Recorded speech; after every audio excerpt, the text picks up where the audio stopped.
Mbote na bino bandeko ezanga mama Henriette Kilumbu Shembo asalaka émission ya ezui na pesi na babone na nga nyonso bazokotaka o bazo support biso mbote mingi ba opena mbakoti te na sengi na bino bokota bomi abone boyi surtout bito za la biso na musala kolamba musala ba histoire ba vraie histoire mama politique to sangisa la biso sangisa na sengi na bino ka bokota bomi abone lelo soki mo to telemia na makusa awa tozali na elambeli lelo tozola kisandenge ya kolamba soso ya makasi ata na soso ya pete soko lingi ya vite fait sok ezate ke soso mikoso foko lambaka kaka modèle wana moko otokisi okalingi oye kosala sauce non oyo sikoza pepe supu ya soso ya makasi baya mwasi il faut ko changer ka modèle il faut ko changer ka bagu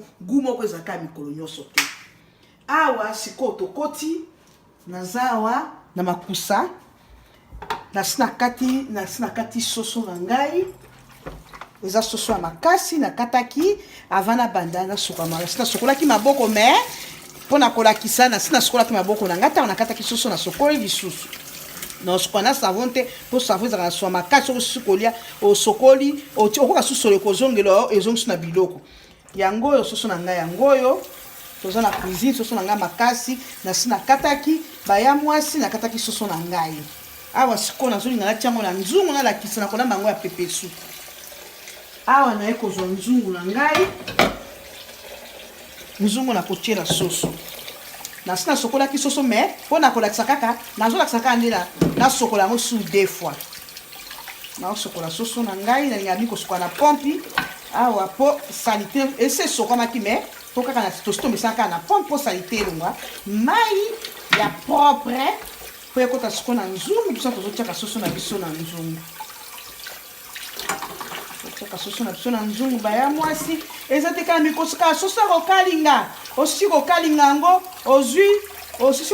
ngo ozwi otumi baya mwasi bosanaka kokata o te o chaque fois ezaka kokata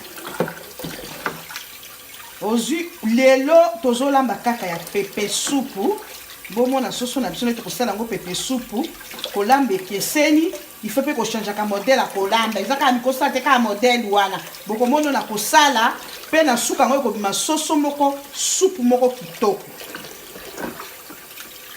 na nyasa ko suka tina ne soso te kosala na kati ya bassin na ngai mbelire ke la kuna na banzi na silisi etape oyo soso na nga yangoyo na nzungu na ye nango na tiango na resho na ngai ozomona na tie soso na ngai na resho na pelisi moto tango na pelisi moto nazwi gu oyo tosomaka mipe ba chinois esaka ni pondu ni ndunda esaka yango kitoko makasi me kotia excès po elembisa kaka soso nazwi na soso na ngai nazotia muscade mais na tia mingi te po eleke comme subululu pardon baya mwasi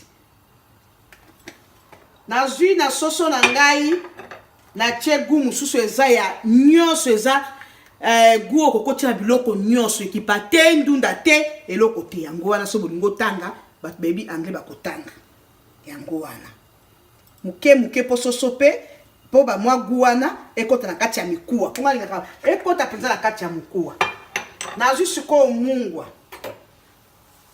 mungwa na ngana mezreka na luto oyo naza na mungwa mabanga te oya biso lokola ya Congo naza na ngana mungwa bwende na sombaki na tie nenga mungwa penze ekota tina mikwa eleka te me mungwa ebongaka te eleka me ekota na kati ya mikuwa tango ozokata bozo ka penze chilengi na kati ya soso na ngai na kosaka na tomate oyo tomate mbuma na kotia na tomate kopo te tomate mbuma yango la sina chaki on a prenda beaucoup moi tant na konika na kotia ma poivron ya yellow ya jaune ba bengi jaune na kotia pe poivron ya rouge ba bengi rouge pe pesa kaka tunga na kotia pilipili me na tango na sika na kotia pilipili na kotuta ngo po batu bana bakolia ba diaka pilipili te na kotia pe matungulu na kotia pe l'huile d'olive bande ko fomi komisa kolamba l'huile d'olive ba moi recette moko mike pour l'huile d'olive eza bien pe pour la santé. Na katia excusez-moi na bosse ko lakisa bino ayi na sina tiaki yango nyonso awa na bosse pe ko lakisa bino ndembi na sina tiaki yango awa na ko beta yango na Brenda nde na ko sopela. Voilà na katia Brenda wana nde ko ta soupe na biso. Mais na ko lamba yango pe soupe ekolemba kitoko makasi. Ok, Brenda eumela kate baya mwasi pomoni jio na sali. Pomoni jio na sali. Jus oyo. Eza ya poivron jaune, poivron rouge, matungulu, tomato na ayi eza watena ndebi. Please bone misanga na bosala ki ko présenter angwana nde kaka soupe oyo. Na kobimisa na tiango na soso na biso. Bomoni soupe na saki na Brenda nde na tchekuna. Na kozwa mai muke po mwa soupe na biso ekalaki. Zela ya mwasi na kozwa mai muke ya soupe wana mwa eza na matunga na tie. Thank you very much darling. Na kozwa mafuta na ngai ya l'huile d'olive po na zo tia dans l'ensemble.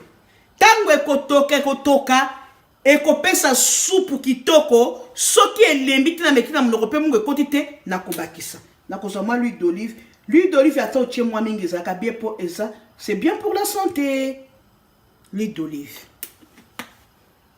Tangu na tie na baloli yango. Bozomona nga na tie nga tomate kopo te. Soko telaki na ebande bomoni na kolamba na tie na baloli po baguana ekota na kati ya soso na biso.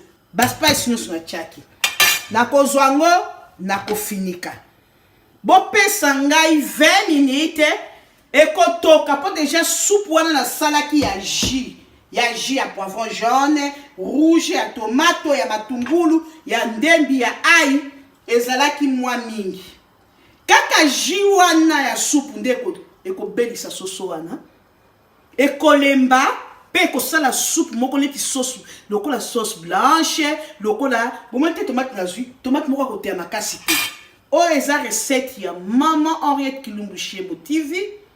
Modèle nanga na kanisi pe ya pepe soupe ya soso. Nazala mingi ta kwebisa bino bo kota bomi abonné. Na pesi mbote na famille nanga baza na Australie, famille nanga Shembo, sans oublier Kolo Chen. Ya E-News 24 Denis Kayenge. On a koti te ami abonné et pas Denis Kayenge. E-News 24 Denis Kayenge na Henriette Kilumbu Shebo TV. Oyo eza volume 1. Yango wana bomoni déjà soupe ya jus eza mingi ekobelisa soso makasi wana boko mwana soupe kobima okolia soit na pomme de terre mapa eloko sokolinga boki pete to kosala vegetable. Okay, see you bye na pesi mbote na bandimi nyonso na bandeko nanga nyonso oyo ba mi abona ka see you bye boko kota na volume de boko mona masolo ninga ozaki to ko présenter soupe na biso. See you bye.